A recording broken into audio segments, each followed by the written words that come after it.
You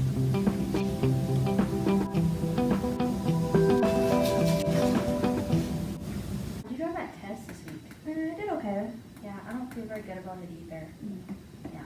So what do you got going on this weekend? Nothing. Okay, because I think Miranda's going to have a party, so we can go there and have fun and forget about the test. Yeah, that'll be fun. Yeah, I think it's going to be a Christmas party, so we got to wear ugly sweaters.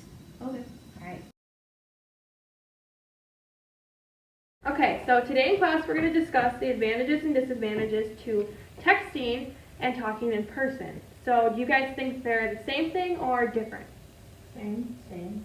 Okay, well, I'm here to tell you that there are a lot of differences between the two. When you're talking in person, it's more like rich, the conversation is, whereas when you're texting, it's leaner. And also when you're texting, the document is more permanent. You know what I mean? If you send a text message, I can bring it up later, or you can screenshot it and send it to somebody else. But if I say something to you, unless you record it on your phone, you know, no one else is going to know that it was said. Can you guys tell me some of the advantages of texting?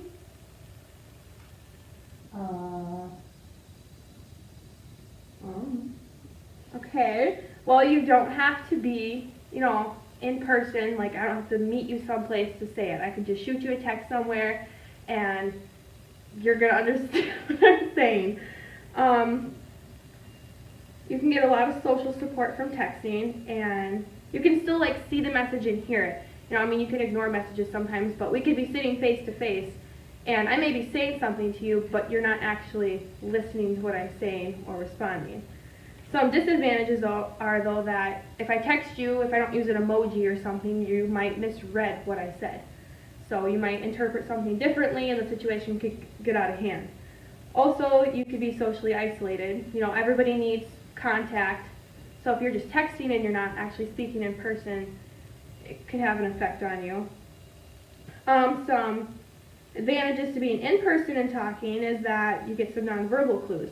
Like right now, if I'm making eye contact or my hand gestures or how I'm standing, you guys can kind of tell the type of teacher I am or the message I'm trying to get across. And, you know, sometimes if you're in person, you can still interpret it wrong or ignore someone, but, I mean, I'm more likely to get a response from you because you can ignore my text, ignore my call, you know. All right, Ashley, you're going to go in there, you're going to make eye contact, you're going to sit up straight, you're going to firmly shake their hand, and you're going to act like you know what you're doing. Hi, I'm Brooke. You must be Ashley? Hi, yes, very nice to meet you. So, Ashley, what makes you more qualified for this job than somebody else? I like to think I'm qualified for this job because I'm very personable.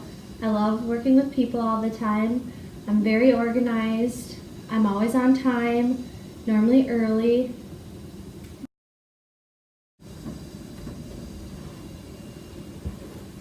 Hi, I'm Brooke. You must be Ashley. Yep. So, what makes you more qualified for this job than somebody else? I don't know. I talk to people all the time, so like I have some social skills.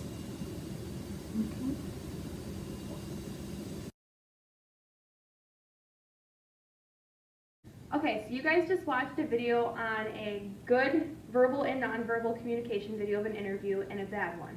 And in the bad one, you saw that the person wasn't making eye contact, they were slouching, they weren't sitting up straight, you know, they weren't doing the power poses where you look assertive and know what you're talking about. They looked very unprepared, they looked distracted. She kept looking at her watch and around the room. You know, it makes it look like you don't want to be there.